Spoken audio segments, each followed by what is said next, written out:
Right now, rain is falling on the worst drought footprint in modern history.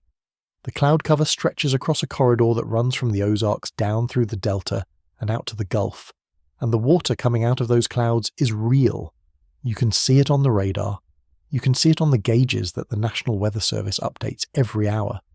The rain is not the question in this story. The rain showed up.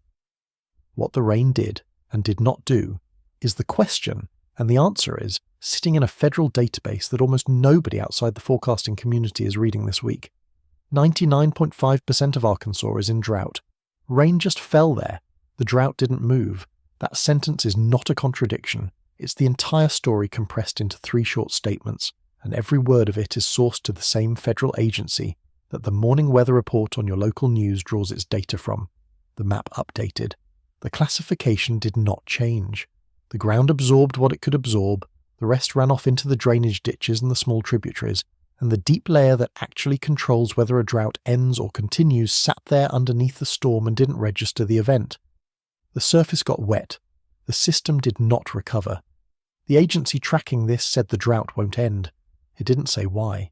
The choice of language in the official outlook is precise, deliberate, and quiet, and it is the reason this video exists. A forecaster at NOAA's Climate Prediction Center used a single word in the May outlook that does the heavy lifting for what comes next, and once you understand the weight of that word, the whole story shifts. Federal agencies do not write loose language in drought outlooks. The word was chosen. The omission was chosen too. They told you what was happening. They did not tell you what was driving it. There's a mechanism driving this. It has a name. You haven't heard it yet. It has been in the scientific literature since 1988. NASA's satellite mission confirmed it in 2017. It is the reason a major storm system can cross a drought-stricken region, dump 7 inches of water, and leave the official classification untouched. It is the answer to the question NOAA didn't explain in writing, and it is the engine driving the largest sustained drought footprint the modern record has logged across the continental United States. We're going to name it. We're going to show you the data that proves it is active right now. We're going to walk you through what it means for your food, your water, and your power bill before the summer is over. The rain came. The ground would not take it. Stay with me. That is where we are going. The last time a drought this wide gripped the United States, it was 1988. That drought covered 45% of the country at its worst peak. The heat that came with it killed approximately 7,500 Americans. The economic damage reached $61.6 billion in 1988 dollars, which is roughly $160 billion in today's terms. The same mechanism drove that drought, the same spring suppression, the same window that never opened. The current footprint sits at 60.77% of the lower 48. It is already 35% wider than 1988 ever got. The country has not seen a footprint this large in the modern record, and the mechanism that drove the lethal one in 1988 is operating again, on more ground, with the same signature in the soil. Picture a cattle rancher in Jefferson County, Arkansas. He's been watching the sky for 9 months. The pond his herd has used for 30 years is down to a strip of mud along the far edge. Last week, 7 inches of rain fell across his county. He stood outside and felt it on his face. By morning, the topsoil had absorbed what it could, the runoff had moved downstream, and the pond had not risen by a measurable amount. The ground his cattle need isn't the surface. It's the layer 3 feet down, the subsoil that feeds the springs, fills the ponds, and keeps the grasses alive through summer. That layer hasn't changed. It's been dry since last August. 7 inches of rain on the surface didn't reach it, and the agency that monitors this confirmed exactly that, in writing, without explaining the reason. His herd is going to need water by July. He doesn't know where it's coming from. Subscribe to Rupture because the next official drought map releases in 5 days, on June 5th, and it will be the first map to show whether that 7 inches of rain actually moved the numbers. We're going to cover that release the moment it comes out. If the numbers held after the rain, the story changes completely. You'll want to be here when we find out. Now, let's get into it. Part 1. What the map shows. We're going to walk through exactly what the US Drought Monitor confirmed on May 26th, which states are at near total coverage, and why the map released 3 days ago is unlike anything this system has recorded. The map the US Drought Monitor released on May 28th doesn't look like a seasonal drought map. It looks like a map of a country that ran out of something. 60.77% of the lower 48 states are inside official drought boundaries as of May 26th. That is not a weather anomaly. That is more than half of the continental United States in a water deficit severe enough to affect agriculture, infrastructure, and human health. The number doesn't move after rain. That's the first thing you need to understand about this map. The map has a name, the US Drought Monitor. NOAA produces it jointly with the USDA, NASA, and the National Drought Mitigation Center at the University of Nebraska-Lincoln. It updates every Thursday. Rocky Bilotta at NOAA's National Centers for Environmental Information authored the May 28th release. The data closed on May 26th. Every federal agency, every state agriculture department, and every commodity trading desk in the country is making decisions this week from this exact snapshot. The classification runs 5 levels. D0 is abnormal dryness, a precursor, not counted in the drought total. D1 is moderate, D2 is severe, D3 is extreme, D4 is exceptional, the worse the system issues. The 60.77% covers D1 through D4 only. That line matters. More than half the lower 48 has crossed from dry into drought. Arkansas stands at 99.5% drought coverage. The state has effectively no land outside the classification. Mississippi is at 93%. Louisiana is at 77%. These are not the kind of numbers that show up in a normal year. These are not temporary readings driven by a single dry month. They represent the cumulative outcome of 9 consecutive months of below normal precipitation that began in August 2025. The Drought.gov NIDIS status update for these 3 states, published on May 21, 2026, the same week the rain was forecast to arrive, confirms that Arkansas alone received 13.7 inches less rain than expected across those 9 months. That deficit registers as one of the deepest sustained precipitation shortfalls on record for the state. Margaret is 68 years old and lives in Conway County, Arkansas. She and her husband have farmed the same land for 40 years. Her well, which has never failed in 4 decades, dropped 8 feet between November 2025 and April 2026. She's been watching the gauge on the side casing since January. The number keeps going down. When a neighbour told her 7 inches of rain was coming last week, she said she'd believe the well when she saw the needle move. The needle didn't move. The water that fell evaporated off the baked topsoil or ran off into the drainage ditch at the end of her field before it had a chance to reach the layer her well draws from. The gauge is still at the same number it was before the rain. That gauge tells you something the headline percentages cannot tell you. The percentages describe area. Margaret's gauge describes depth. Both numbers matter, and the channel covers both. But the depth number is the one that determines whether the drought ends in a season or whether it locks in for the year. 40 years of normal water in her well, 8 feet of drop in 6 months. The state agency monitoring private wells across the Arkansas River Valley has logged dozens of similar reports this spring, and the trend line on those reports does not point toward recovery. The NOAA Climate Prediction Center's May 2026 monthly drought outlook, authored by forecaster Adam Allgood, states the situation in careful institutional language. The exact wording reads, "Hot, dry weather during April resulted in considerable drought expansion and intensification across the lower Mississippi Valley, southeast, and mid-Atlantic regions, with significant impacts to soil moisture content, stream flows, and lake and reservoir levels that will take sustained heavy precipitation to overcome." Read that sentence twice, because it is doing a lot of work in a small space. The word overcome is the one to circle. It doesn't say moderate rain, it doesn't say a good week of storms, it says sustained heavy precipitation. That is a phrase forecasters use when they know a single event won't be enough. It is also a phrase that quietly tells you the agency understands the drought is no longer responding to normal moisture cycling. They are not asking for a storm, they are asking for a pattern shift across multiple weeks. That ask is what comes out the other side of an agency that has looked at the soil readings and done the math. The word NOAA chose was overcome, not ease, not improve, overcome. That's a forecaster telling you, in careful official language, that what's required to end this is not a rain event, it's something else. And what that something else is, NOAA didn't say. What this means in plain terms is that more than 152 million Americans are currently living inside official drought territory. That number comes directly from Drought.gov's national statistics as of May 26th. These aren't people reading about a drought in the news. They're inside one. Their water comes from reservoirs being drawn down. Their food comes from farms losing topsoil moisture. The cattle providing their beef are drinking from ponds that are disappearing. The lawns they water on weekends are reading dry 6 inches under the grass. The 152 million figure is not a forecast. It is the current census of Americans whose zip codes overlap a D1 or worse classification on the May 26th map. That number is larger than the population of every state west of the Mississippi River combined. It is roughly 45% of the United States population. It includes major metropolitan areas, agricultural counties, suburban towns, and rural communities. The drought does not respect city limits, and the map shows the boundary running through downtowns, through reservoir watersheds, through the source basins for municipal water systems that serve millions.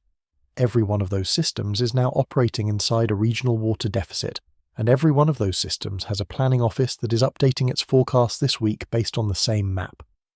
The drought isn't background weather. It's infrastructure failure at a scale that hasn't been this wide since the records began. The Drought Monitor system, in its current form, has been running since 1999. The 60.77% figure is the second highest national coverage logged in the system's history. Only the peak weeks of the 2012 drought registered higher, and that drought is the comparison every climatologist working the current event keeps in the back of their mind. 2012 covered slightly more area at its single worst week. 2026 has been climbing toward that ceiling for the better part of 9 months, and the trajectory has not turned. The shift that distinguishes this event from prior drought periods is not the severity in any one region. It's the simultaneous breadth across multiple regions that have historically taken turns drying out. The South, the West, the Northern Rockies, and portions of the Midwest are all inside drought boundaries at the same time. Normally one region breaks while another intensifies. This map shows no region breaking.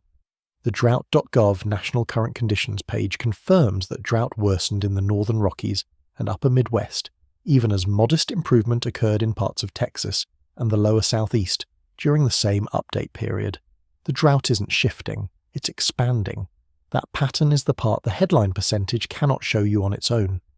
A 60% coverage figure in a normal drought year would be carried by 1 or 2 large regions, while the rest of the country sits at normal moisture. The 2026 figure is carried by simultaneous coverage across 4 major regions, each with its own driving conditions and its own subsoil profile. The Northern Rockies are dry because of below normal snowpack runoff. The Mississippi Valley is dry because of 9 months of suppressed rainfall. The Mid-Atlantic is dry because of an unusually warm and rain-sparse April. The West is dry because the long-term aridification trend has not paused. 4 different forcings, 1 unified map. The state breakdowns inside that unified map are where the human stakes start to come into focus. Arkansas at 99.5% is effectively a state with no drought-free land. Mississippi at 93% is functionally the same. Louisiana at 77% has a strip along the southern coast, registering near normal, but the agricultural heartland is inside the classification. Nebraska has 82% of its winter wheat rated very poor to poor. Oklahoma, Kansas, and Texas all have major counties inside D2 and D3 categories. The map is a checkerboard of severity, but the base layer is consistent. Most of the country is dry, and the dry regions are deep. The worst classification the system issues is D4, exceptional drought. D4 is registered across portions of West Texas, the Arkansas River Valley, parts of the Mississippi Delta, and segments of the Northern Rockies. That category triggers emergency federal disaster declarations, drives the highest cattle sell-off rates, and produces the well failures and dry stream beds. The D4 footprint on the May 26th map covers approximately 8% of the lower 48. That sounds small. It is roughly the combined area of California and Texas. The CPC Outlook projects drought continuation across most of the current footprint through the end of June. That projection assumes normal rainfall cycling dynamics for the period, an assumption that Part 4 will show is increasingly fragile. The southern half of the corridor is entering its climatologically driest months. If June and July's convective rainfall underperforms, the drought doesn't just persist, it deepens. The map shows where the drought is. It doesn't show what's keeping it there. That's Part 2. The May 28th map is 18 percentage points higher than the same week in 2025 and 24 points above the 10-year average for the last week of May. The map is not just bad, it is bad relative to every recent benchmark at a rate that is climbing, not falling. The state agency data that backs the federal map is equally pointed. The Arkansas State Climate Office has logged the September through April precipitation totals for every climate division in the state and every division registered below normal. The deepest deficits run through the eastern half of the state, where the Delta agriculture is concentrated, and through the central Arkansas River Valley, where Margaret's Well sits. The State Climatologist Office issued a statement in early May, noting that the cumulative deficit was approaching the 1988 benchmark for the same 9-month window. The current figure has since crossed that mark. Mississippi's State Climatology Office has logged similar trends. The deficit across the Mississippi Delta is approximately 11 inches over the same 9-month window, slightly less than Arkansas in absolute terms but consistent in percentage terms. The Delta's agricultural calendar is built around predictable spring moisture for cotton, soybean and rice planting. Cotton acreage in Mississippi this year is being planted into topsoil that has improved from the late May rain, but into subsoil columns that have not been recharged since last summer. The State Extension Service has issued advisory notices to producers recommending careful monitoring of subsoil moisture before committing to standard planting depths. Louisiana's drought footprint is concentrated in the northern and central parishes, where the agricultural production overlaps with the same lower Mississippi Valley moisture corridor as Arkansas and Mississippi. The southern parishes along the Gulf have benefited from sporadic coastal moisture and tropical system precursors that have kept the immediate coastline closer to normal. But the northern parishes, which contain the bulk of the state's rice and soybean acreage, are registering deficits in the same range as the rest of the corridor. The drought is not a Louisiana coastal story. It is a Louisiana inland story, and it tracks with the broader regional pattern. The Drought Monitor map shows where the drought is. It does not show what is happening underneath the surface that is keeping it there. That's part 2, and what the rain didn't do is more important than what the map already showed you. The Drought Monitor is not a single forecaster's call. Every Tuesday, a rotating team from NOAA, USDA, the National Drought Mitigation Center, and outside institutions reviews soil moisture readings from NASA's SMAP satellite, streamflow from USGS gauges, precipitation totals from the NWS Cooperative Observer Network, and reservoir levels from the Bureau of Reclamation and the Army Corps of Engineers. They negotiate classifications county by county. Then they publish. That process is why the map updates slowly. A dramatic rainfall event does not move the Thursday classification unless the underlying inputs move first. The rain that fell during the data window did not move those inputs. That is why the May 28th map looks the way it does. The June 5th map incorporates the full late May rainfall effect. That is the next decision point. The map shows where the drought is. It doesn't show what's happening underneath the surface that's keeping it there. That's part 2, and what the rain didn't do is more important than what the map already showed you. Part 2, what the rain did not.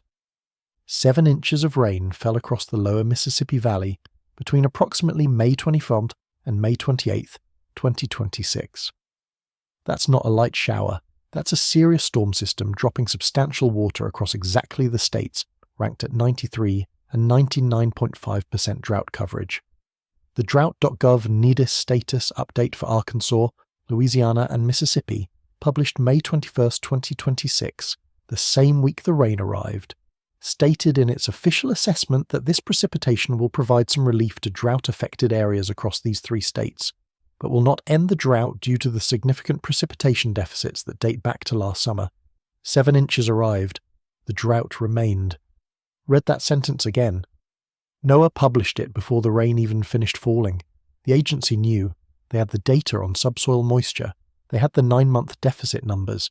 They had the modelling on what a single storm event could and could not accomplish. They told the public in writing that the storm would not end the drought. The storm came. The drought stayed. The forecast was correct. The mechanism behind why the forecast was correct is the missing piece. The complication part 1 didn't show is this. The rainfall event that occurred across the lower Mississippi states this week was large enough to trigger topsoil moisture improvement. NOAA confirmed that. Drought.gov's 8 to 14-day precipitation outlook showing above normal rainfall for the region was accurate. The rain was real. What Part 1 didn't establish is that topsoil moisture and subsoil moisture are 2 different systems, and the drought that has been building since August 2025 lives in the subsoil, When a storm drops 7 inches, the topsoil absorbs its capacity, runoff carries the excess away, and the subsoil, sitting at depths of 18 to 36 inches below the surface, receives almost nothing. The 9-month deficit does not register a measurable recovery from a single storm system regardless of its size. The way moisture moves through the soil column is worth a sentence of plain explanation. Rain hits the surface. The top inch absorbs first. If that inch is dry and cracked, the absorption rate is initially slow because the dry surface has lost its structure, but it accelerates as the surface saturates. Once the top 6 inches reach field capacity, additional rain begins to either pond on the surface, run off into low ground, or percolate downward. The percolation rate depends on soil type, structure, and existing moisture below. In a clay-heavy soil that has been deeply dry for months, the percolation rate is sharply reduced. Water that should be moving downward sits in the top column or moves laterally into drainage. The deep layer does not see it. The data supporting this is in the same Drought.gov status update that confirmed the rain. The language is precise. A large region of exceptionally low soil moisture, below the 2nd percentile, is centered over the Mississippi River Valley, covering most of Arkansas and extending into northern Mississippi.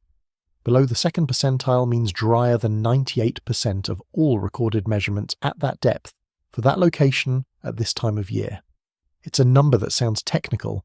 What it means in plain terms is that the ground in that corridor has been this dry fewer than 2 times out of every 100 measurements ever taken. One storm doesn't fix a number that deep. The Drought.gov system pulls from decades of fixed depth measurements, with some sites running data back to the 1950s. The 2nd percentile is calculated against that full record for this specific time of year at this specific depth. Below the 2nd percentile means the current reading is among the driest 2 out of every 100 ever logged at that location. For a farmer in eastern Arkansas who worked the same field for 50 years, this would be the 2nd or 3rd worst late spring subsoil reading of their career. For most of those farmers, the previous benchmark was 1988. The 1988 drought offers a direct historical precedent for this pattern. In May and June of 1988, precipitation events occurred across multiple drought-stricken states in the Great Plains and Mississippi Valley. Those rainfall events temporarily improved topsoil readings in some counties, prompting early optimism in agricultural reporting. By July, the subsoil deficit had not recovered. The drought deepened into the worst single-season agricultural loss the United States had experienced in the modern record at that point, ultimately costing $61.6 billion in 1988 dollars, equivalent to roughly $160 billion today, and killing approximately 7,500 Americans in the associated heat. The spring rain events in 1988 looked like relief. They were not recovery. In 1988, the rains of May and June looked like the turning point. They weren't. By July, the subsoil was still empty, the crops were burning, and the death count was climbing. The rain that arrived this week in Arkansas looks, from the surface, exactly like that. The historical mechanism in 1988 deserves a closer look because the pattern match to 2026 is exact in the structural features, not just the headline outcome. In the fall of 1987, the Great Plains had run a precipitation deficit through the harvest period. The winter that followed delivered below normal moisture. The spring of 1988 opened with subsoil columns already depleted from the preceding 9 months. The rainfall events of May and June arrived against that depletion. Surface conditions improved. Topsoil moisture rebounded. The crops looked like they might pull through. Then the surface dried out and the deeper deficit reasserted itself, and the convective rainfall that should have arrived in late June and July failed to materialize at normal rates. The drought deepened, the heat arrived, the death toll climbed. The 2026 pattern in its structural features is the same. The fall of 2025 ran a precipitation deficit across the lower Mississippi Valley. The winter that followed delivered below normal moisture. The spring of 2026 has opened with subsoil columns depleted from the preceding 9 months. The rainfall event of late May arrived against that depletion. Surface conditions improved. Topsoil moisture rebounded. NOAA confirmed the improvement in the same status update that confirmed the persistence of the underlying classification. The mechanism that drove the 1988 deepening is the same mechanism that the May 21st NOAA assessment is implicitly describing. The risk profile changes when rain arrives. and the drought doesn't respond because it removes the most visible signal. When the sky is clear and nothing is growing, the drought is obvious. When it rains, people assume the problem is resolving. They don't check the subsoil readings. They don't ask what NOAA said. They look at the wet ground and make a rational but incorrect inference. USDA meteorologist Brad Rippey confirmed in a briefing in May 2026 that 100% of US peanut and cotton production areas are currently in drought. The USDA Agriculture and Drought Tracker, as of May 19, 2026, shows these crops entirely inside D1 through D4 boundaries. The rain did not move that number. The crops don't know it rained. That gap between visible recovery and actual recovery is the most dangerous moment in any drought cycle. It is the moment when the wrong decisions get made because they are based on the wrong information. A farmer who sees 7 inches of rain and concludes the drought is breaking will plant differently than a farmer who reads the subsoil report and concludes the drought is persisting. The first farmer commits acreage and capital based on a false signal. The second farmer protects against the deeper deficit. Both decisions are rational in their own information frame. Only one is rational in the actual moisture environment the crop will face by July. James is 62 years old. He manages a grain elevator outside Wynne, Arkansas, in Cross County. His business depends on what the farmers around him produce. This spring, the winter wheat coming in from his county is graded at conditions he hasn't seen since before he took over the business. On the Tuesday after the big rains, a farmer drove up with a sample for his inspection. The heads were thin. The kernels hadn't filled. The rain had come too late in the growth cycle to reverse what 9 months of deficit had already done to the root structure. James is not a scientist. He doesn't know what southern percentile soil moisture means, but he knows what a thin wheat kernel looks like, and he knows that the rain the farmer pointed to with hope in his voice didn't change what he was holding in his hand. The wheat kernels that James inspected are a downstream confirmation of what the subsoil reading already established. The root system of winter wheat extends well below the topsoil. It draws from the column the deficit lives in. When that column is empty, the plant cannot fill the head regardless of what the surface does in the final weeks before harvest. The yield damage is locked in long before the harvest combines roll. James is reading the outcome of a subsoil reading that he never saw, and that NOAA confirmed in writing while the rain was still falling on his county. Official sources are saying 2 things simultaneously.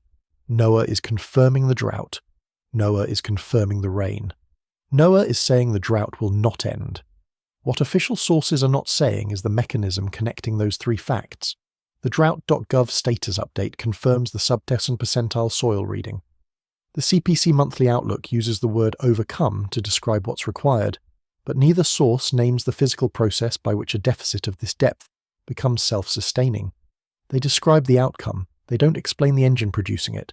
That silence is not accidental. Federal agencies write outlooks for a general audience. They cite mechanisms when the mechanism is widely understood and uncontroversial. They describe outcomes when the mechanism is technical enough that naming it would require an explanation longer than the format allows. The mechanism behind the current drought is documented in the scientific literature. It is named in peer-reviewed papers. It is confirmed by satellite observations. It is not named in the monthly drought outlook because the outlook is not a textbook. The outlook tells you what is happening. The textbook tells you why. This video is the bridge between those 2 documents. NOAA has told you what is happening. The literature has told us why. We are putting those 2 things together for the first time in a public-facing format, in the language of the people living inside the drought, with the specific data that confirms the connection. The mechanism has a name. We will say it in part 4. Before we do, we need to walk you through the layer of the system where it actually operates.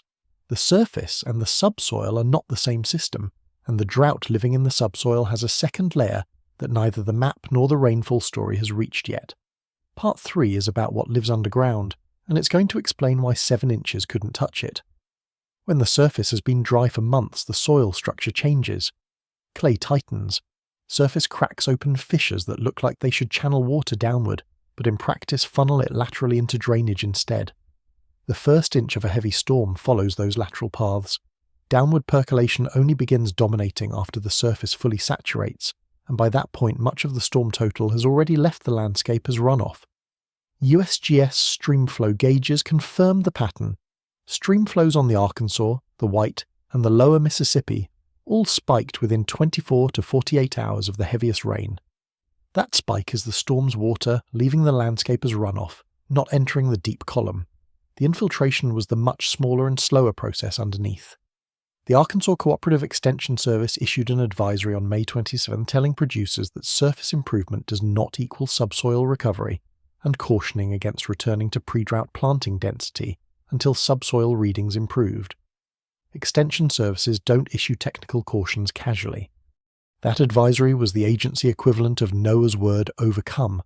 The surface and the subsoil are not the same system, and the drought living in the subsoil has a second layer that neither the map nor the rainfall story has reached yet. Part 3 is about what lives underground, and it's going to explain why 7 inches couldn't touch it. Part 3, what lives underground. The number NOAA published quietly in its May 21st status update is the most important number in this story, and almost nobody outside the forecasting community is talking about it. The soil moisture centered over the Mississippi River Valley is currently below the 2nd percentile. That's not a measure of how dry the ground looks. That's a measure of how dry the ground is at depth, compared to every reading ever taken at this time of year, at this location, going back through the full historical record. Below the 2nd percentile means this ground has been this dry less than 2 times in 100 measurements, and the rain that just fell didn't change that number. Let me put that percentile figure in a context the ear can hold. If you took every soil moisture measurement ever taken at the same depth, at the same location, during the same calendar week, across the entire historical record, and you sorted them from driest to wettest, the current reading sits inside the driest 2% of that pile, inside the driest 2 readings out of 100. Out of more than 50 years of weekly data at most monitoring sites, that means the current reading is among the 2 or 3 driest weeks ever logged at that depth for that week of the year.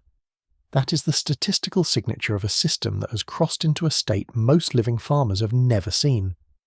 The second system entering the story in Part 3 is the subsoil moisture column, which operates on a completely different timescale than the surface. Surface moisture responds to rainfall within hours. It absorbs, evaporates, or runs off within days. The subsoil moisture, the layer sitting 18 to 36 inches down, runs on a completely different clock. It recharges over weeks to months of sustained rainfall.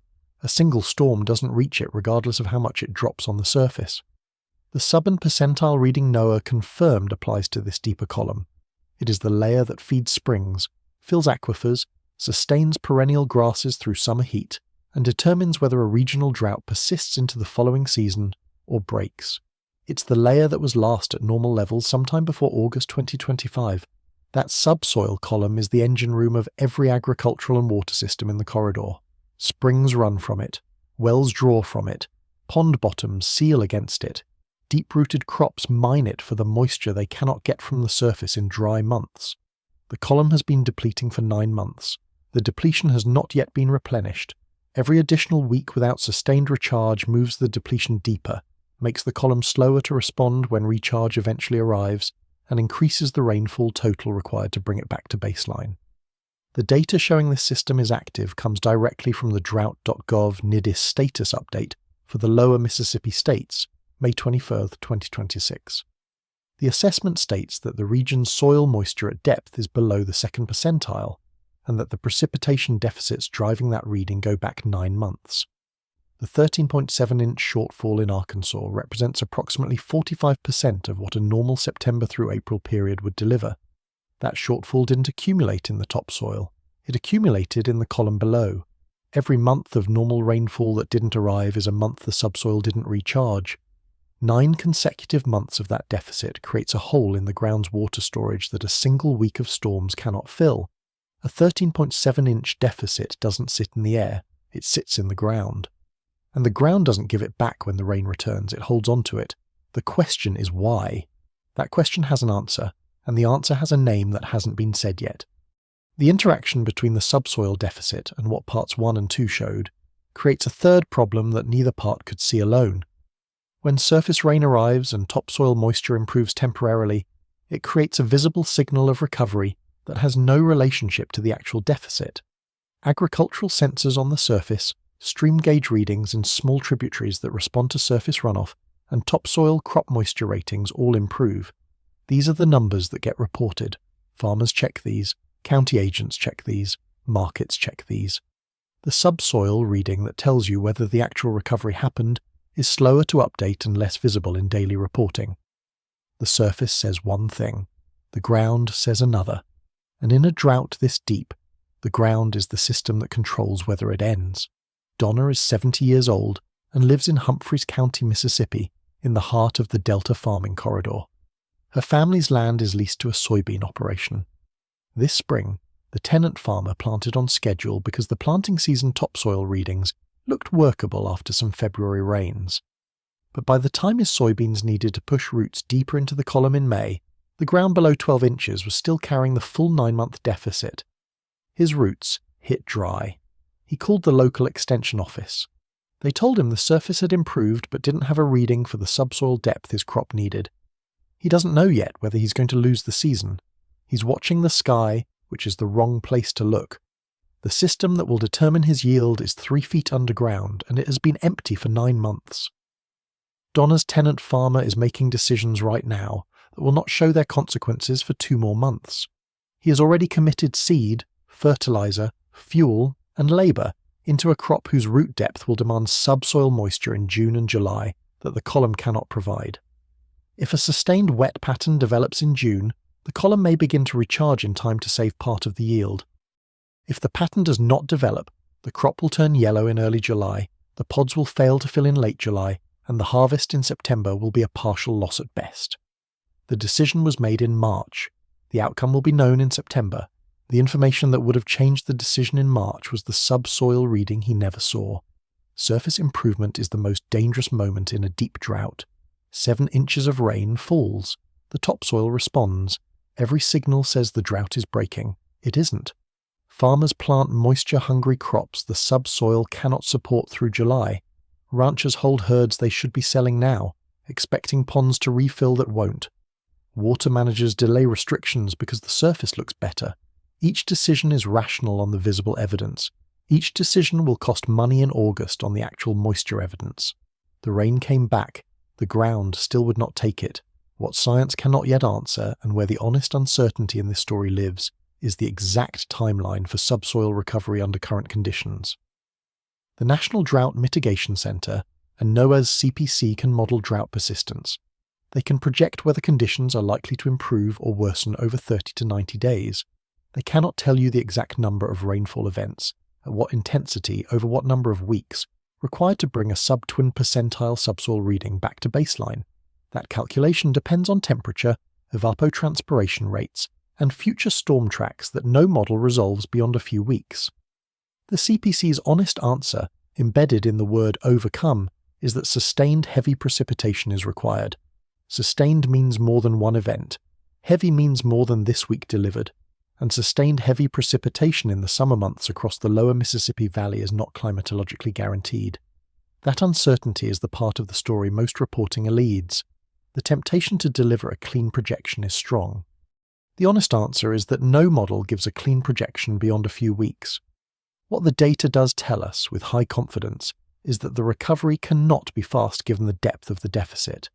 The minimum threshold for recovery, regardless of the exact timeline, is sustained above normal precipitation across multiple weeks at intensities that penetrate to the subsoil. That minimum threshold has not been met in May. The June outlook does not project it will be met in June.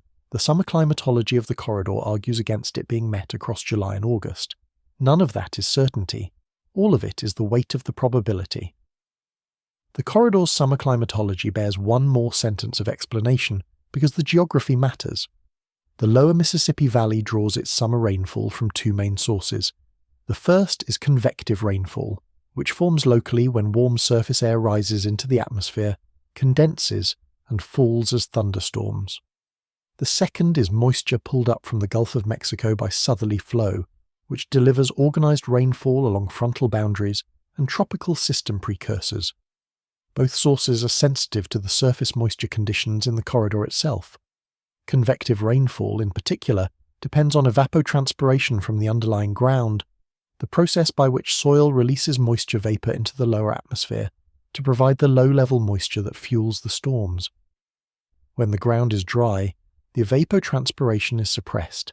and the convective rainfall fails to develop at normal rates. The corridor's drought, in other words, partly suppresses its own summer rainfall. The mechanism that links the dry ground to the suppressed rainfall has a specific name.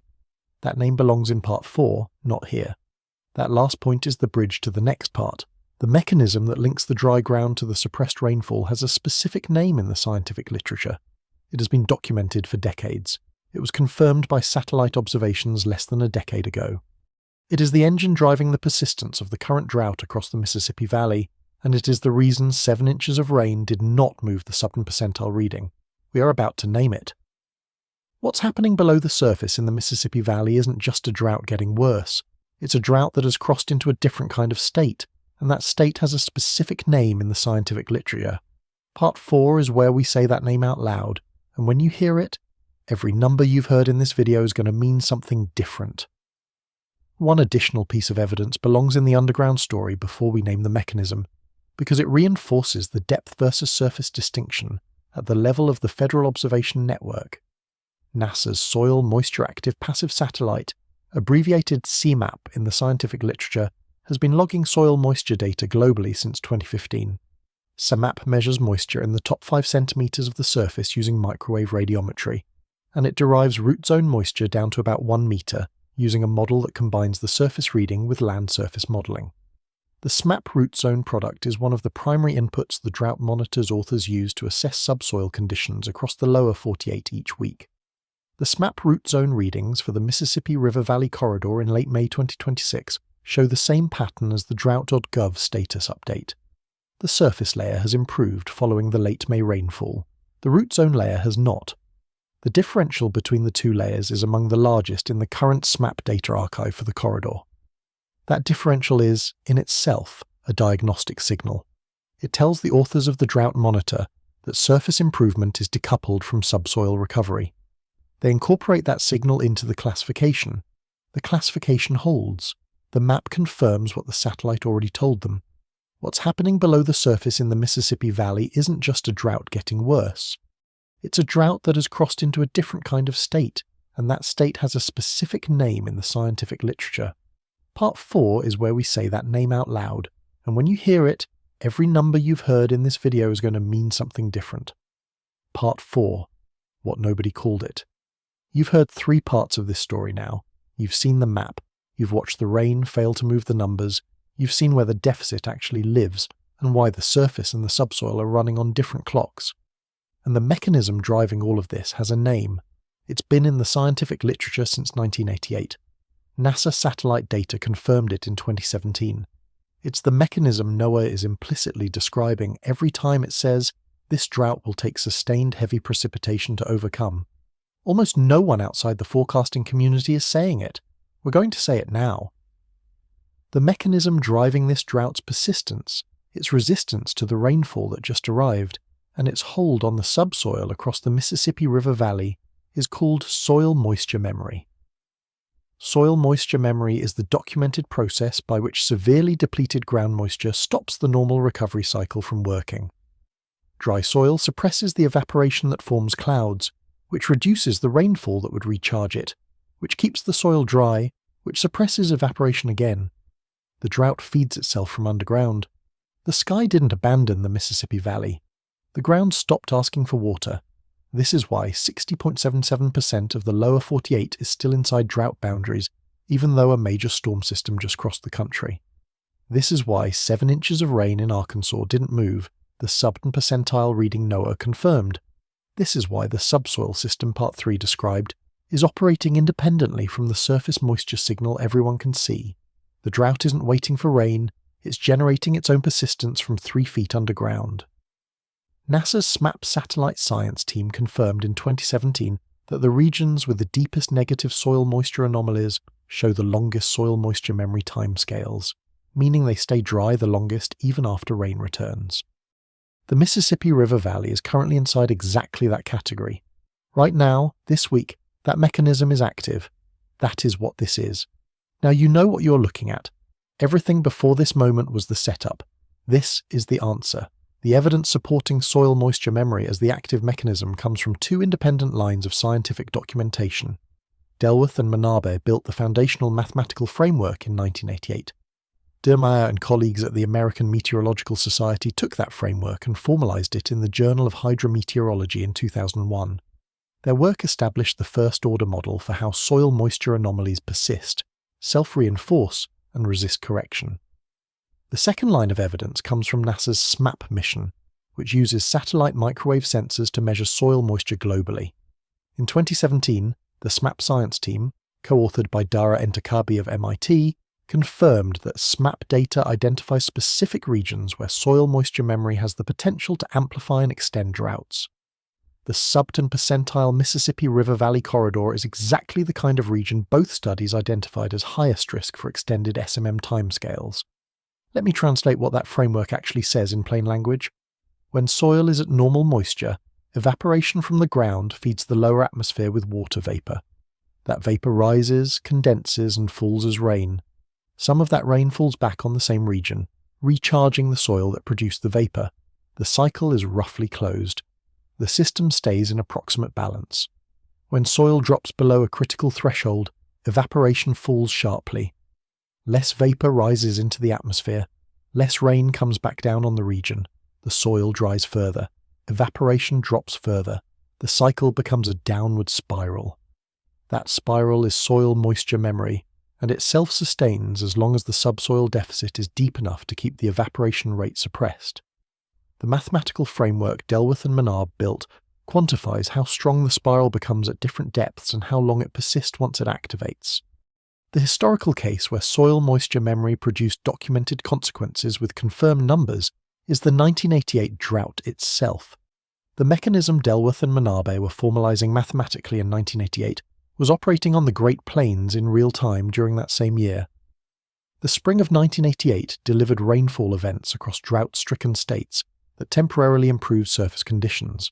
Those improvements did not reach the subsoil columns that had been depleted through the preceding dry period. By summer, the feedback loop had locked in. The topsoil dried back out. Clouds failed to form at the rate needed for convective rainfall. The drought deepened. 7,500 Americans died in the associated heat. The economic damage reached what would be $160 billion in today's dollars. The mechanism had no name while it was killing people. It operated throughout. Researchers identified it in the years that followed, studying what the data showed about the spring rains that had failed to break the drought. That last point matters. The people living through 1988 did not have a name for what was happening to them. The forecasters at the time used language about persistent ridging, blocked patterns, and suppressed precipitation. The mechanism in the soil itself was not named in the public-facing communication.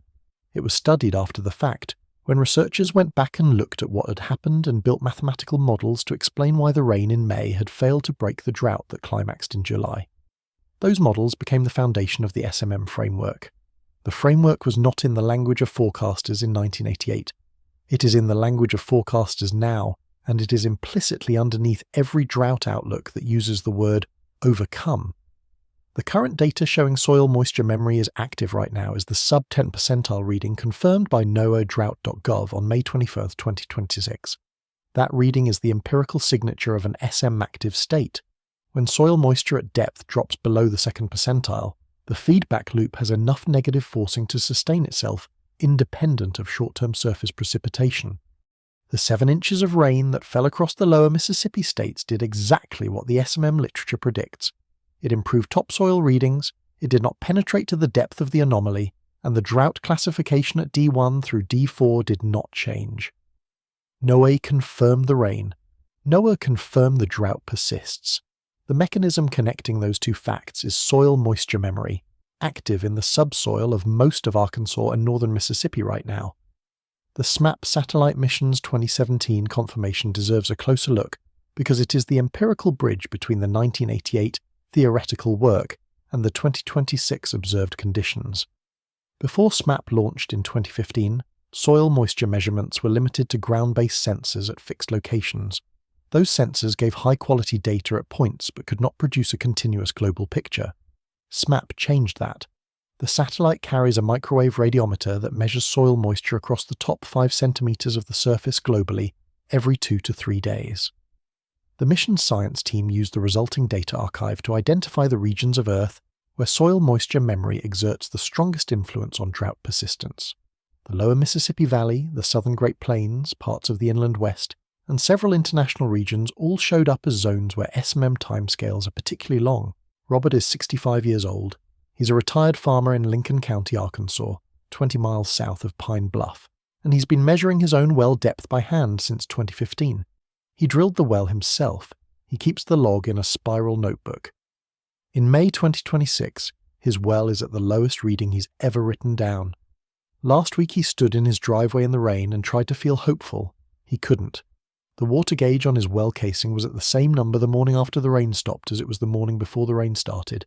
His vegetable garden is on a well. His cattle trough is on a well. He doesn't have city water. He doesn't know how to explain what's happening, but he says the same thing his grandfather used to say after a hard, dry year. The ground's got to remember how to drink again before it will. Robert doesn't have a name for what his grandfather described. Part 4 does. Robert's 11-year log of his own well is the kind of citizen scientist data that does not appear in federal reports, but that ground truths every federal reading. He has watched the well respond to wet years and dry years. He has seen it rebound after sustained periods of above-normal rainfall. He has watched it draw down through years of deficit. The current reading is below anything he has logged. The federal subtescent percentile assessment matches what his own measurements have shown across the past 9 months. When the agency report and the private gauge agree, the case for the underlying condition is as strong as it gets in field hydrology. What the revealed mechanism means for the near-term forecast is that the standard rainfall-based recovery model isn't the right framework for this drought. The CPC Seasonal Drought Outlook released April 16, 2026 projects drought persistence through the May to August window across the mid-Atlantic, southern Appalachians and northwest. It projects some improvement for parts of the southeast, weighted toward the climatologically wetter months of June and July. But that projection assumes normal moisture cycling dynamics. In an SM-active state, the threshold for recovery isn't normal rainfall. It's above normal rainfall sustained over multiple weeks, enough to breach the subsoil column and begin refilling it from depth. A single June storm system, even a heavy one, doesn't qualify. The forecast optimism built into the June-July window is conditioned on dynamics that soil moisture memory is currently interrupting. The CPC built its summer forecast on moisture dynamics that soil moisture memory is currently overriding. If the mechanism holds through June, the optimistic forecast for improvement across the southeast isn't wrong because the forecasters made a mistake. It's wrong because the ground changed the rules. What soil moisture memory doesn't tell us, where the honest uncertainty lives, is whether the mechanism has enough forcing to persist through a climatologically wetter summer, or whether a sustained wet pattern would eventually overcome it. The scientific literature establishes that SMM states do end. They end slowly.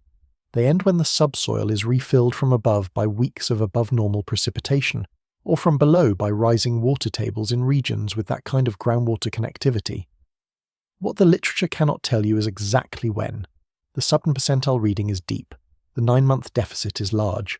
Whether the summer monsoon pattern, the Gulf moisture conveyor, and whatever ENSO does as it transitions toward El Niño will be enough to overcome that depth, no model resolves with certainty yet. No one can tell you today exactly how long this feedback loop will hold. The models don't resolve it past a few weeks, and the history says it ends when the subsoil is refilled, not before. What the data does say, with confidence, is that the recovery hasn't started. 7 inches of rain was not enough to start it. 2 more pieces of context belong in the soil moisture memory frame before we move into the historical case in Part 5. The first is that SMM is not a binary on-off switch. It operates on a continuum. Mild soil moisture deficits produce weak feedback loops that ordinary rainfall easily overcomes. Moderate deficits produce stronger loops that take a wetter than normal period to overcome. Severe deficits, of the kind currently logged across the Mississippi Valley, produce strong loops that require sustained above-normal precipitation across multiple weeks to break. The depth of the deficit determines the strength of the loop. The current deficit is at a depth that puts the loop in the strongest category the framework recognizes. The second piece of context is that SMM operates seasonally. The loop is most powerful during the growing season, when evapotranspiration is highest and the soil column's role in regional moisture cycling is largest.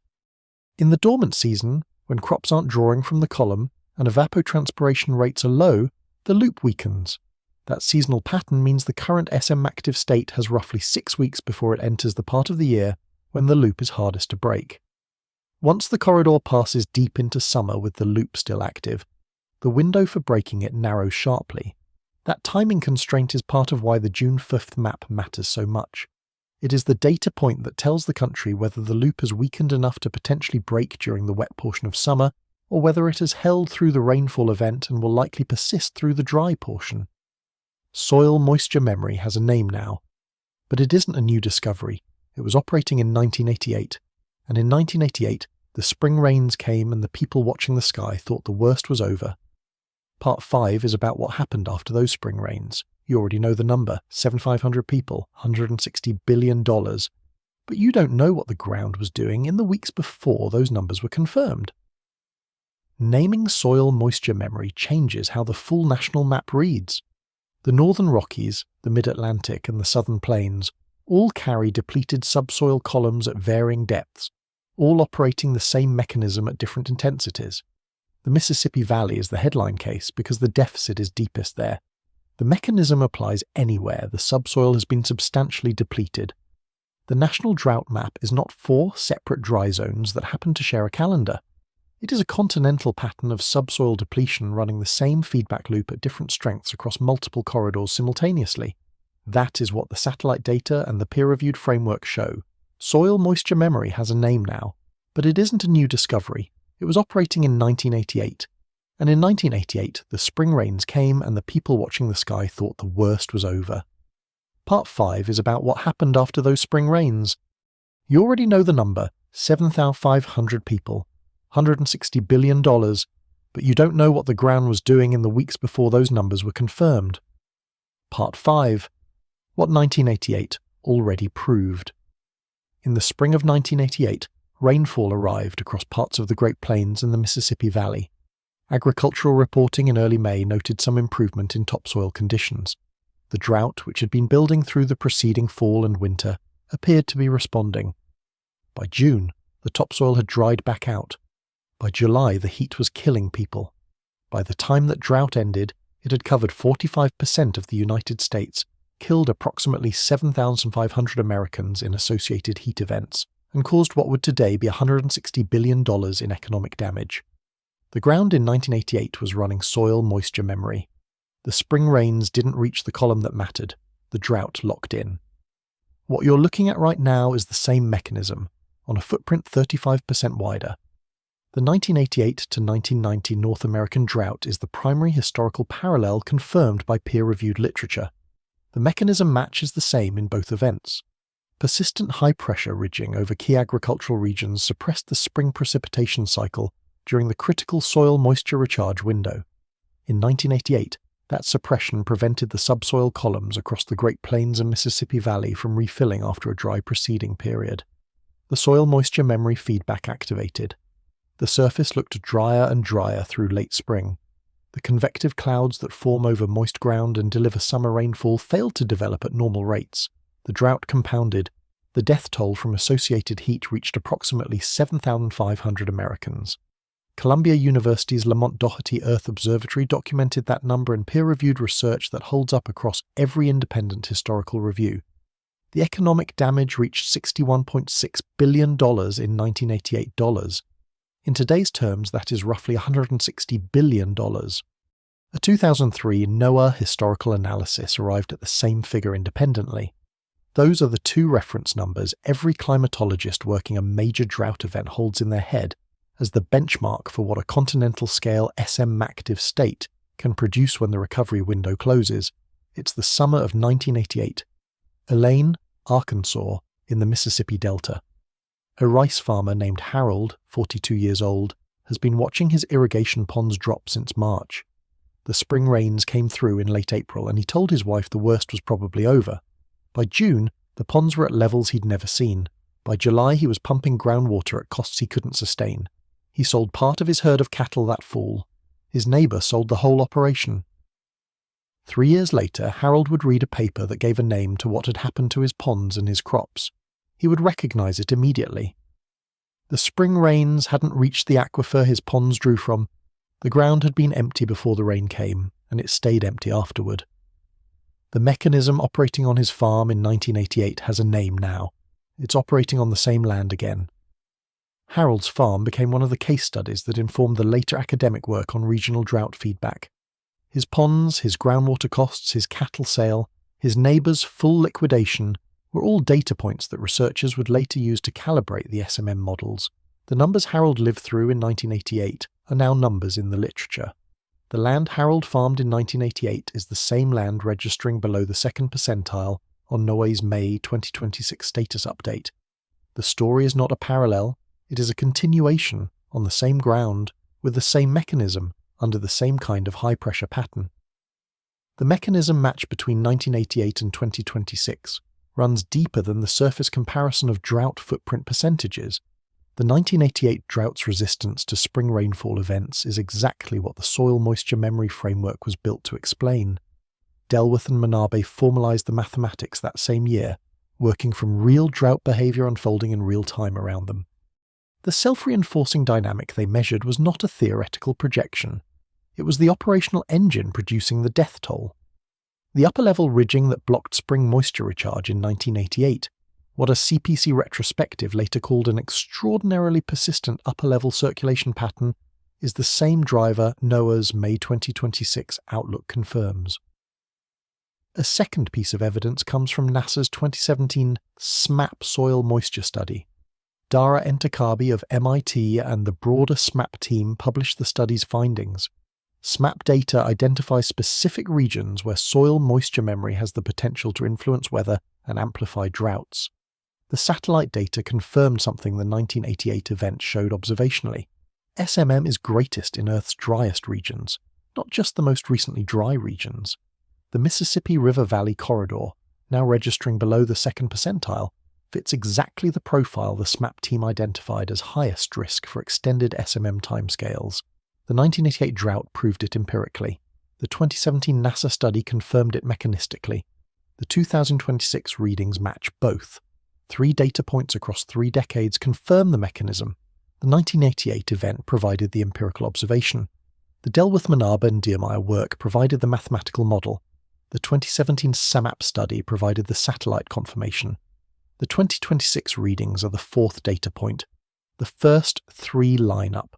The 4th is unfolding in the corridor while you watch this video. In 1988, the mechanism didn't have a name when it was killing people.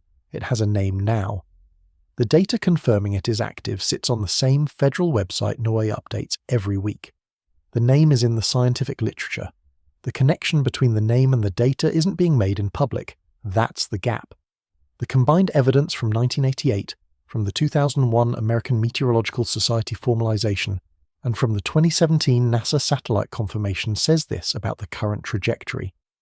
A drought that has crossed into a sub-10 percentile soil moisture state and activated soil moisture memory does not recover on a storm event timetable.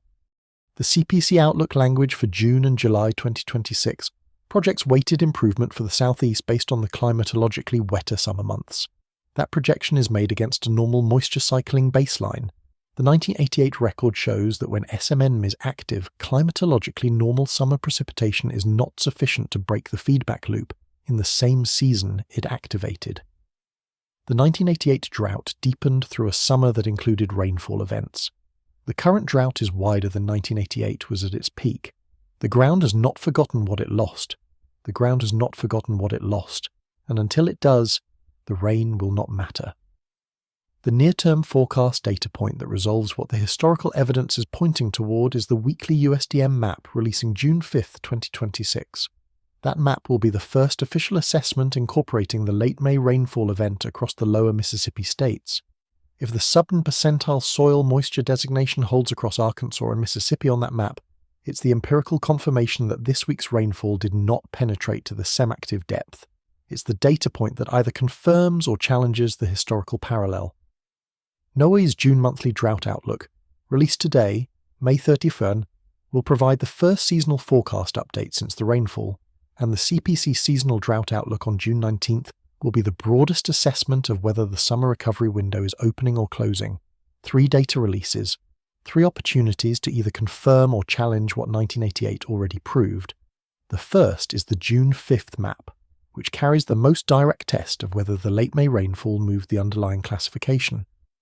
The second is the June monthly drought outlook from the CPC, which carries the first official forward-looking statement incorporating current conditions and the rainfall event. The third is the June 19th seasonal drought outlook, which carries the broadest assessment of whether the summer trajectory is bending or holding. Those 3 releases in the next 3 weeks are the next decision points in the story. The channel is going to cover each of them as they come out, because each of them is a data point against which the historical parallel either confirms or weakens. The reason the 1988 parallel carries the weight it does in this story is that it was the last continental-scale event, whose consequences were comprehensively measured, and whose mechanism was later confirmed in the literature. The 2012 drought is a more recent benchmark, but its mechanism profile differed in important ways. The 2012 event was driven more by a single dry summer and a hot growing season than by the multi-season subsoil depletion that characterized 1988 and that characterizes the current event. The 1988 case is the case the current corridor most closely matches in mechanism, even though 2012 is closer in calendar years. Forecasters working the current event are referencing 1988 in their internal communications because the structural match is what they recognize. What makes the current event potentially more concerning than 1988 is the footprint width. 1988 peaked at 45% of the country in drought. The current event is at 60.77%. The wider footprint means the SM active corridor is larger, the regional moisture cycling is suppressed across a bigger area, and the convective rainfall regions that would normally help break the drought are themselves inside the drought. The system has fewer escape valves. The corridor that fed moisture into the Mississippi Valley during the 1988 recovery was less drought-stressed in 1988 than the corridor that would have to feed moisture into the Mississippi Valley in 2026.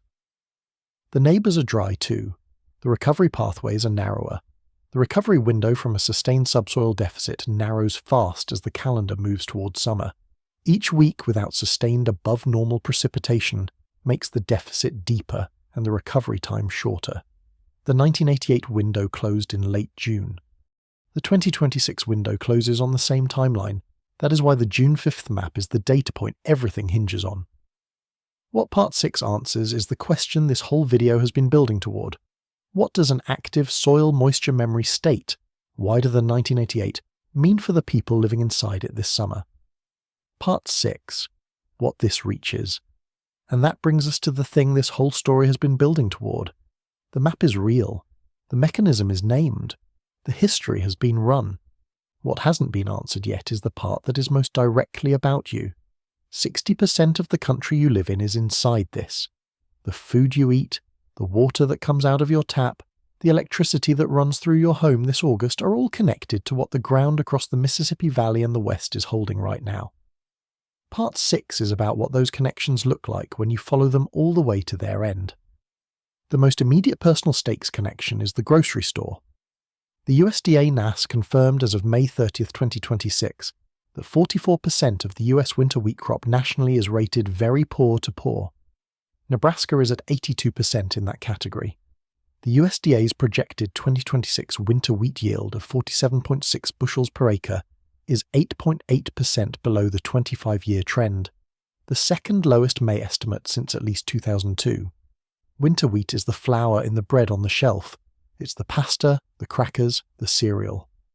When the crop comes in 8.8% below trend, food processors don't absorb that cost. They pass it through the supply chain. The price shift doesn't arrive at checkout the week the crop fails. It arrives 3 to 6 months later, when the contracted supply runs short and processors reprice. That window is roughly September through November 2026. The drought that is active right now is the input cost entering that supply chain today. The wheat picture is worth one more sentence of unpacking, because the headline yield number is only part of the supply story. Wheat abandonment, the share of planted acreage that does not get harvested at all because the crop has failed too completely to be worth running a combine through, is the other variable. In normal years, wheat abandonment runs in the low single-digit percentages. In drought years, it can climb sharply.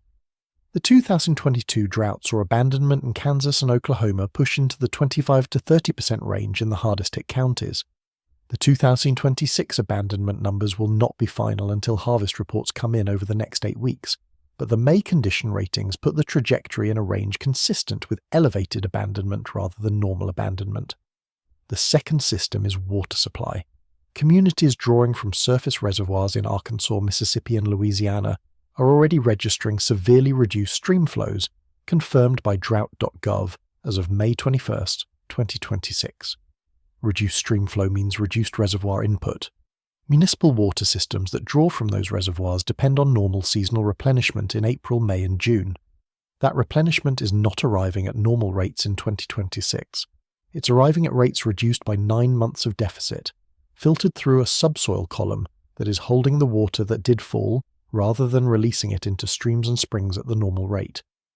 The communities most exposed are rural and semi-rural municipalities across the Delta corridor. The kinds of towns with 5,000 to 40,000 residents that don't have deep financial reserves to build alternative water infrastructure on short notice. They depend on the system working the way it always has. It isn't working that way this year. You're 63 years old. You live outside Batesville, Arkansas, in Independence County. You've watched your well drop 8 inches since October. Last week it rained hard for 3 days and you went out to check the gauge the morning after the rain stopped. The number didn't move. You didn't know what that meant exactly. You called the county extension office and they told you topsoil had improved, but they couldn't speak to your well depth. You're on a fixed income. You cannot afford to drill deeper. You're drinking your water on a schedule now, not on demand. You're not a number in a report. You're the gap between what NOAA confirms and what nobody's explaining to the people actually inside it. Your situation outside Batesville is replicating across thousands of households along the corridor. The Arkansas Department of Health logged a sharp uptick in private well advisory calls across the eastern half of the state during April and May. The State Geological Survey has begun tracking private well decline reports more closely than in any year since the 1988 event. Those calls are not making the national news. They are the leading edge of a rural water stress signal that historically precedes the kind of regional municipal water restrictions that do make the news by roughly 3 to 6 months. If the trajectory holds through summer, the municipal restrictions in small delta towns become the headline story in July and August. The wells are the early warning. The municipal supply is the slower-moving consequence. The third system is the electricity grid, and it's the one with the shortest window to a critical threshold. The Bureau of Reclamation confirmed in April 2026 that Lake Powell stands at 3,531 feet, just 41 feet above the minimum power pool level of 3,490 feet, where Glen Canyon Dam loses the ability to generate hydroelectric power. The federal projection moved the crossing date from December 2026 to August 2026. August is the peak demand month for electricity across Arizona, Nevada, and Utah. Those 3 states, plus parts of California and Wyoming, draw power from Glen Canyon. If the dam stops generating in August, replacement power during the hottest month of the year must come from somewhere. It comes from the market at peak summer rates, passed directly to ratepayers. The Bureau of Reclamation's own news release from April 17, 2026, confirmed that cutting Powell's releases to protect the reservoir will simultaneously reduce Hoover Dam's output by up to 40%. 2 dams, 1 summer, 1.3 million electricity customers looking at potential rate shocks or supply constraints in August. August is 8 weeks away. Glen Canyon Dam's minimum power pool is 41 feet below the current water level. At the rate of decline the Bureau of Reclamation confirmed in April, that number closes. If it closes in August, the replacement cost for that electricity enters your bill in the hottest month of the year, in a drought that is making it hotter than it should be. Let me put that 41-foot figure into the daily life context that the headline number does not capture. Lake Powell, when full, holds enough water to power millions of homes across the southwestern grid. The decline from 3,531 feet to the 3,290-foot power pool minimum represents the loss of an enormous quantity of stored water, and the rate of decline depends on inflow from the upper Colorado Basin, on releases to downstream users, and on evaporation off the reservoir surface in the summer heat. All 3 of those variables are running at unfavorable levels in 2026. Inflow is below normal because of the upper basin snowpack deficit. Releases are at the minimum allowed under the operational agreements, which is itself a stressful policy choice. Evaporation is elevated because of the regional heat that the broader drought is reinforcing. The honest uncertainty in the personal stakes is that none of these three systems faces certain failure. The drought could break. A sustained wet summer could interrupt soil moisture memory before it locks in through the growing season. The wheat crop's final yield will depend on conditions between now and harvest in June and July, and some recovery is possible. Lake Powell's trajectory could improve if the Bureau's conservation actions hold and summer inflow surprises to the upside. The two scenarios are these. In the more likely scenario, the drought persists through summer, the wheat crop comes in at near USDA projected low levels, food prices rise modestly in fall, water restrictions tighten in parts of the Delta corridor, and Glen Canyon Dam operates at reduced but not zero output through the hottest months. In the less likely but not impossible scenario, soil moisture memory holds the subsoil locked through a dry summer, wheat abandonment rates in Nebraska and Oklahoma approach or exceed 2022 levels, multiple municipalities in the Delta corridor declare water emergencies, and Glen Canyon Dam's turbines stop in August for the first time in its operational history. The difference between those two outcomes is whether the ground remembers how to drink before July. The ground has not forgotten what it lost, and until it does, the rain will not matter, and you are living inside the ground. The data point that resolves which scenario is more likely is the June 5th USDM map. If the sub-percentile designation holds across Arkansas and Mississippi on that map, the feedback loop is confirmed and the summer trajectory is set. If the designation upgrades even one level, it means the late May rainfall penetrated deeper than the SMM framework predicted, and recovery is possible on a faster timeline. That single map, released in 5 days, is the most important drought data point between now and fall. NOAA's CPC also releases the June seasonal drought outlook on June 19th. That document will carry the first official forecast for the June through August window, incorporating current conditions. Both of those documents will tell you more about your food costs, your water, and your electricity bill this summer than any other data release scheduled between now and August.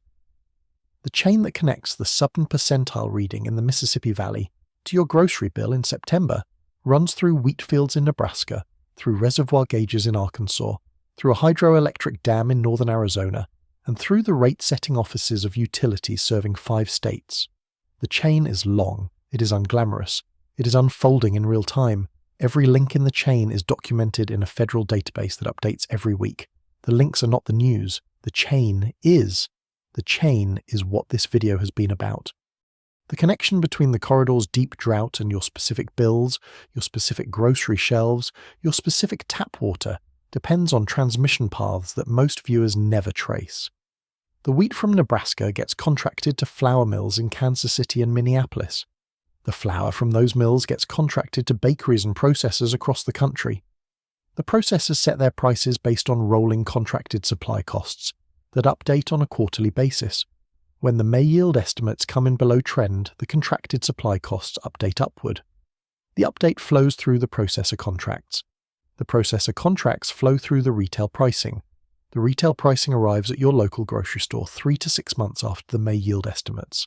That is the chain.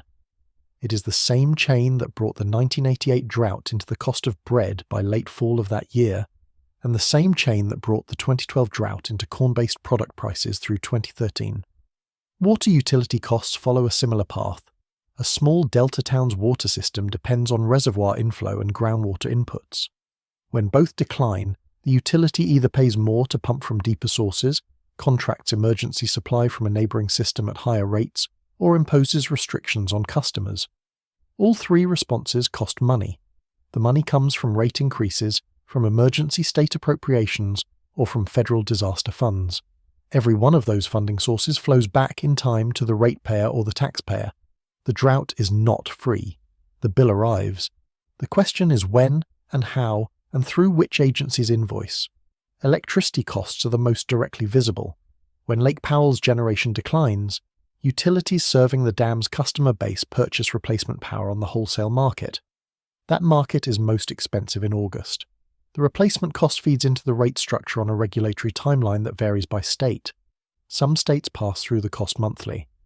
Others amortize it across a year. Either way, the cost arrives. The August scenario is not a doomsday claim. It is a Bureau of Reclamation projection updated in April 2026, and it is the most concrete near-term consequence of the broader drought that is operating across the Western Basin including the same SM active corridor that this video has been describing. The story isn't resolved. It's at a decision point. The drought map releasing June 5th is the next objective measurement. That map will carry the first data that shows whether 7 inches of rain moved the sub-1 percentile soil moisture reading that NOAA confirmed on May 23rd. If that reading improves, even 1 classification level, it means soil moisture memory's hold is weaker than the current data suggests, and summer recovery is possible on a faster timeline than the 1988 parallel predicts. If the reading holds, it's the empirical confirmation that the feedback loop is active, the subsoil is sustaining the drought from below, and the summer trajectory across food supply, water infrastructure, and the power grid is running on the scenario this video described. The NOAA Climate Prediction Center also released the June monthly drought outlook today, May 30th. That document carries the first official forecast update for the coming month, incorporating the current surface conditions and soil moisture profile. If you're watching this on or after May 31, that document is available now at cpc.ncpersostendoaa.gov. It will tell you what NOAA expects to happen to the drought map across the country in the next 30 days. The word to watch for in that document is overcome. If they use it again, the mechanism is still active. If they don't, something has changed. The June 19th seasonal drought outlook will carry the broadest update, covering the full summer window through August. That document will either confirm the Lake Powell, wheat supply, and water system trajectories described in Part 6, or it will show the first signs of the summer recovery that interrupts those trajectories. 3 documents, 3 data points, 3 opportunities in the next 20 days to either confirm or challenge the case this video has built. The channel is covering each of them. In the next 5 days, between today and June 5th, the data resolves one step further. You'll want to be here when it does. Subscribe to Rupture because the June 5th drought map is 5 days away, and it's the first official measurement that tells us whether the soil moisture memory feedback loop held through the rainfall event that just crossed the country. We'll cover that release the moment it drops, and we'll track every shift in the USDM numbers, the wheat condition reports, and the Lake Powell gauge readings as they come in through the summer. If what you heard in this video changed how you're thinking about the drought, about what rain actually does and doesn't fix, leave a comment below. Tell us, did you check your local USDM reading before tonight? And did the number surprise you? The next drought map releases in 5 days. If the numbers held after the rain, the feedback loop is confirmed. You will want to know which way it went. One more thought before this video ends, because the story this channel is telling is not a one-off. It is a tracking story. The next 4 months are the most important window for the corridor's water systems, agricultural output, and downstream grid stability in the modern record. Every week between now and the fall, harvest produces new data, new soil moisture readings, new stream flow measurements, new reservoir gauges, new crop condition ratings. Every one of those data releases either confirms the SM active state or shows it weakening. The channel is built to cover that release schedule in detail, with the same source discipline this video applied to the May 24 status update, the May 28 map, and the April Bureau of Reclamation news release. If you are inside the drought corridor, the data in this video changes how you should be reading every weather report you see over the next 8 weeks. The headline rainfall totals are not the metric to track. The subsoil readings are. The next time a major storm system crosses the corridor, watch what NOAA says about the underlying classification, rather than what the surface gauges report. The two will diverge. The divergence is the SMM signature. The classification will tell you whether the ground is starting to drink again. The surface will tell you only what happened in the upper few inches. If you are outside the drought corridor, the data still reaches you. Through the grocery store, through the rate structure of any utility connected to the Western grid, through the supply chain that delivers everything from your bread to your beef. The chain is long, but the chain is documented, and the chain is what this channel will keep walking through every week as the data evolves. The next drought map releases in 5 days. If the numbers held after the rain, the feedback loop is confirmed. You will want to know which way it went.